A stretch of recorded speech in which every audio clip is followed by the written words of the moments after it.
trabajo y voy a dar las gracias al principio porque no quiero que luego se me olvide a todo el equipo, patólogos, microbiólogos y los pacientes y el resto de mi equipo que ha hecho posible este trabajo.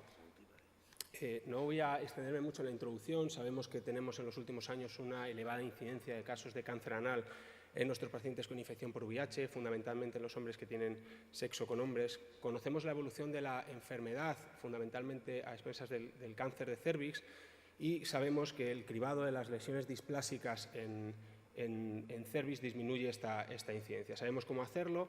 En el canal anal hay una zona de transición igual a la zona de transición del cuello del útero, muy similar, tenemos la misma sustrato celular y el mismo virus, y desde hace años diferentes autores y diferentes sociedades recomiendan copiar también ese cribado y detectar las lesiones de alto grado para tratarlas, y con el fin, aún no demostrado, de evitar o disminuir la tasa de incidencia de cánceres anales.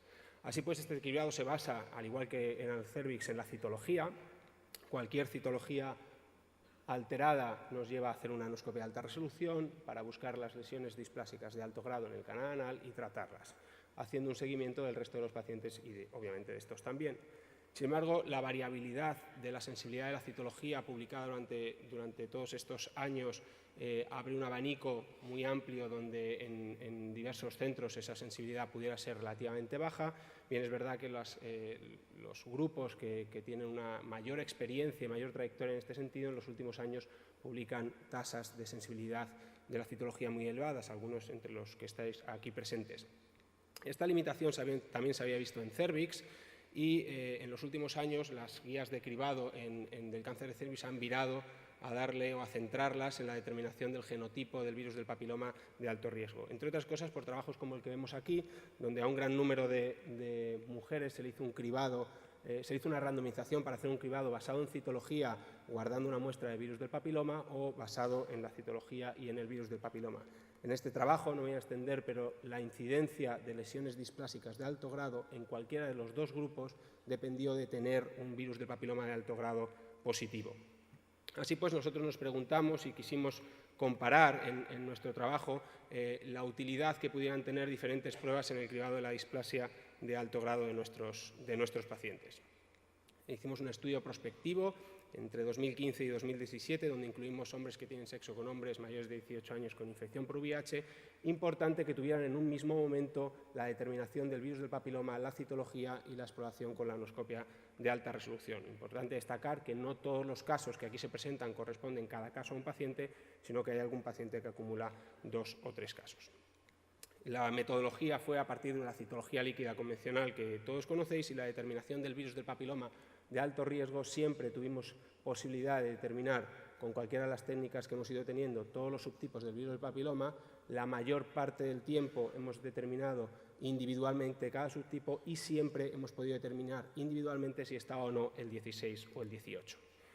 Además, se hacía la anoscopia de alta resolución, buscaba lesiones, la zona de transición en el canal anal, lesiones sugestivas de displasia de alto grado, acetoblancas luego negativas, se biopsiaban, y aquellas en las que se confirmaba que la biopsia era mayor a 2/3, es decir, una displasia de alto grado, se trataban mediante fotocoagulación con infrarrojos.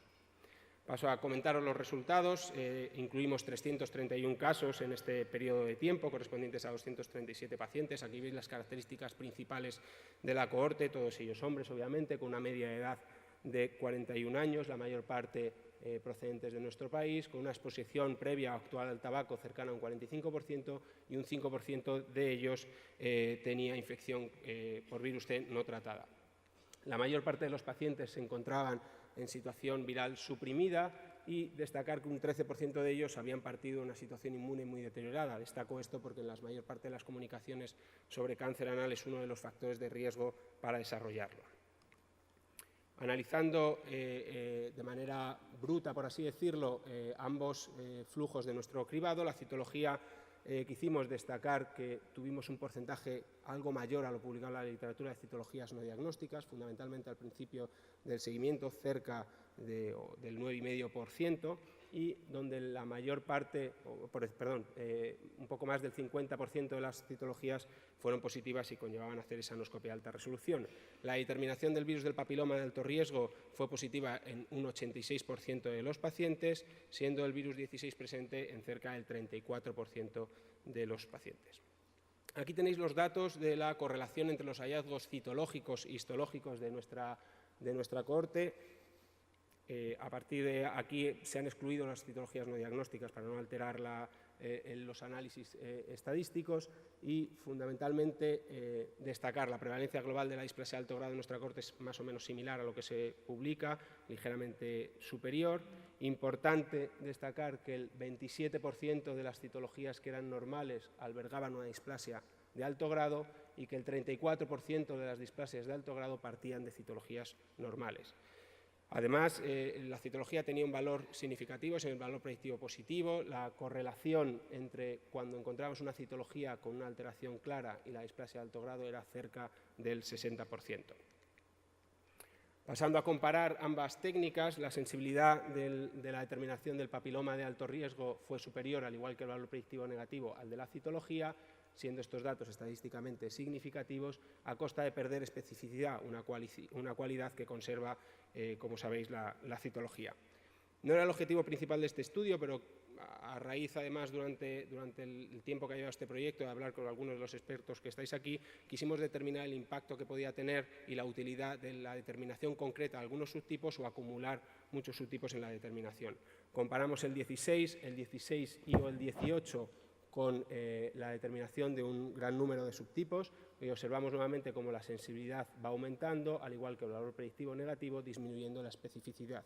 Estas diferencias fueron estadísticamente significativas siempre que se comparó un amplio subgrupo de subtipos de papiloma de alto riesgo incluidos, y destacar que el mayor valor predictivo positivo de cualquiera de las técnicas la tenía en la determinación del virus de papiloma 16.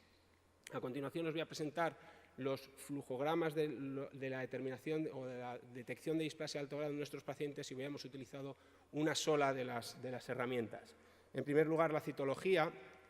Aquí están incluidas las no diagnósticas porque es de donde parte el clínico. Queríamos mostrar de dónde parte el clínico a la hora de detectar las displasias. Solo 6 de estas proceden de citologías no diagnósticas. En resumen, basándonos en la citología, hubiéramos necesitado 2,1 procedimientos de anoscopias de alto grado para detectar una displasia de alto grado y el 37% de las displasias de alto grado se nos hubieran quedado sin diagnosticar. Por el contrario, si hubiéramos partido de la determinación del papiloma de alto riesgo, hubiéramos necesitado casi 2,5 procedimientos para detectar una displasia de alto grado y solo hubiéramos dejado sin diagnosticar el 2,5% de ellas. El 60% de estos casos, siguiendo este flujo, en los que se hizo una anoscopia de alta resolución no se detectó ninguna alteración de alto grado, mientras que en la citología era un 53%.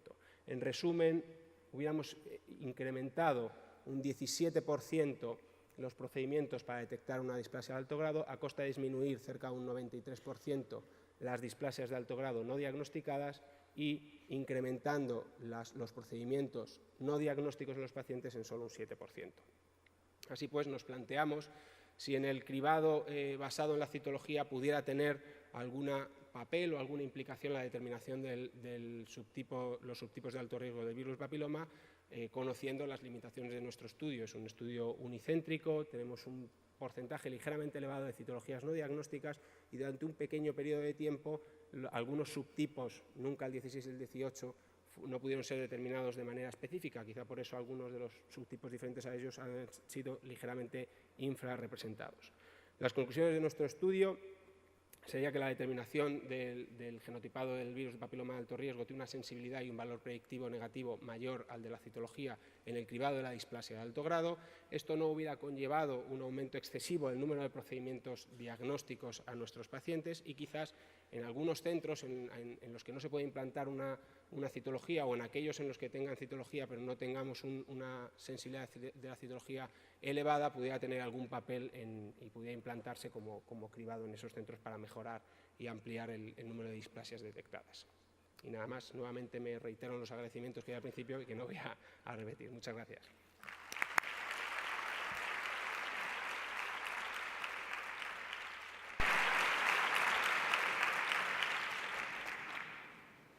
Una pregunta.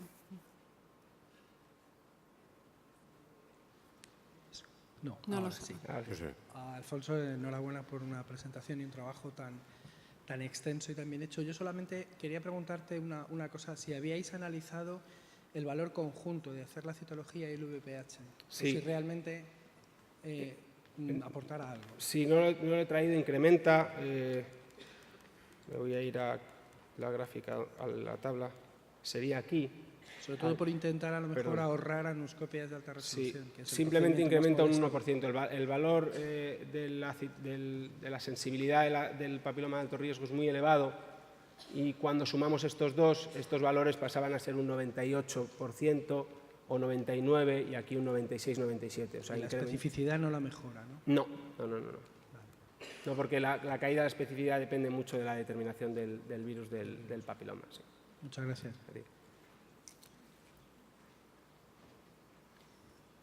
Alfonso, ¿habría algún perfil de paciente en el que recomendarías hacer de forma rutinaria las dos determinaciones? Porque realmente no se incrementan mucho los procedimientos, aunque es verdad que la especificidad, pues...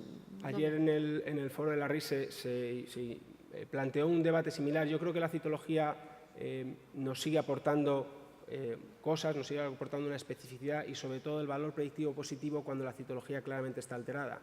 El gold estándar se basa en la anoscopia de alta resolución y cuando acumulas experiencia te fías mucho del ojo a la hora de detectarlo, pero ese testigo de la citología, cuando no has observado nada y te viene una citología alterada, sobre todo si es una displasia de alto grado, te obliga a volver al paciente.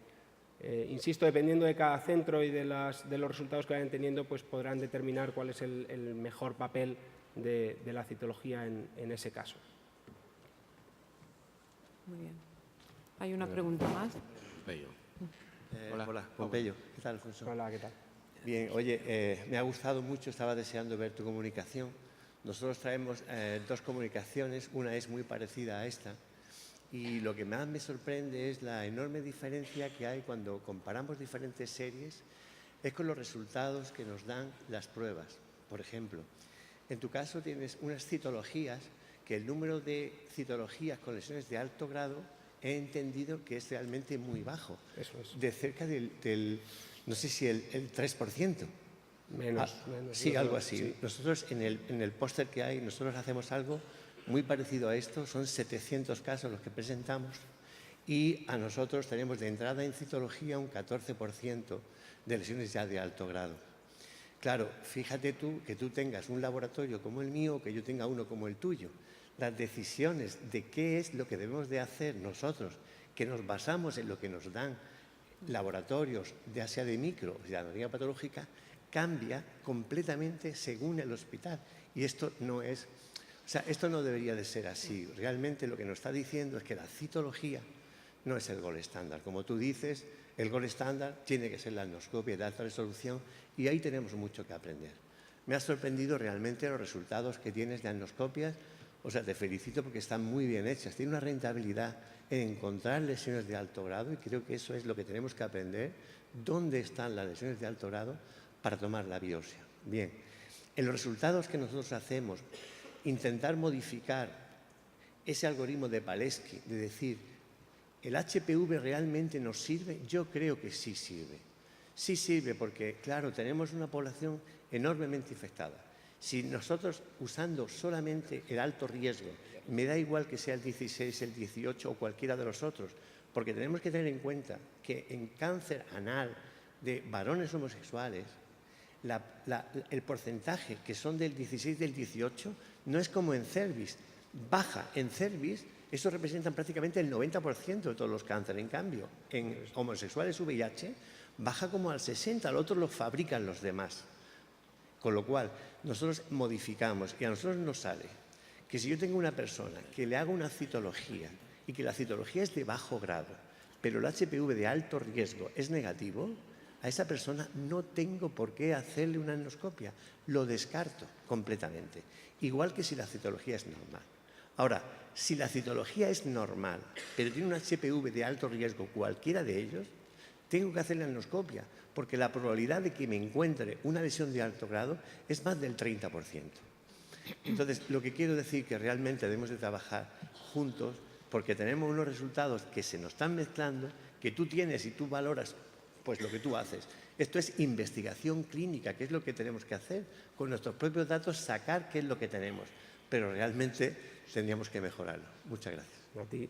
Totalmente de acuerdo, simplemente a lo que comentabas de la variabilidad de la citología, es verdad. Ayer también Ana Silva repasaba un poco la variabilidad entre diferentes centros en esa sensibilidad de citología. Yo creo que depende de muchas cosas, depende de muchos factores que hay en el canal anal en la determinación que pueden influenciar, inflamación, proctitis, etcétera, pero también de la cohorte. Si tiramos hacia una cohorte un poco más joven, probablemente encontremos menos tasa de citologías alteradas, y si tiramos a una cohorte un poco más avanzada en edad, donde ha tenido una inmunosupresión más marcada al inicio de su infección por VIH, quizás encontremos un perfil de alteraciones citológicas de alto grado mayor.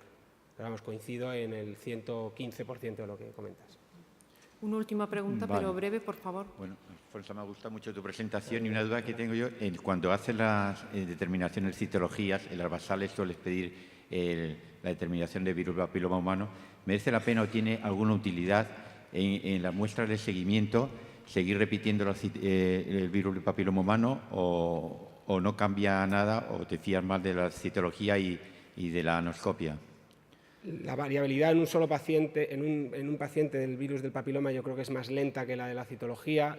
Nosotros hacemos virus del papiloma al paciente no en cada proceso que lo hacemos al principio. Si vamos encontrando lesiones sugestivas de alto grado, esperamos a no repetirlo en cada determinación, por no extender los costes, y cuando llevamos un tiempo en el que o vemos una o dos exploraciones en los que no vemos lesiones, empezamos a volver a repetirlo para saber en qué situación está ese paciente. Yo creo que la repetición del virus del papiloma quizás en el seguimiento evolutivo no sea necesaria en todos los casos. Muy bien, gracias, Alfonso. Muchas gracias.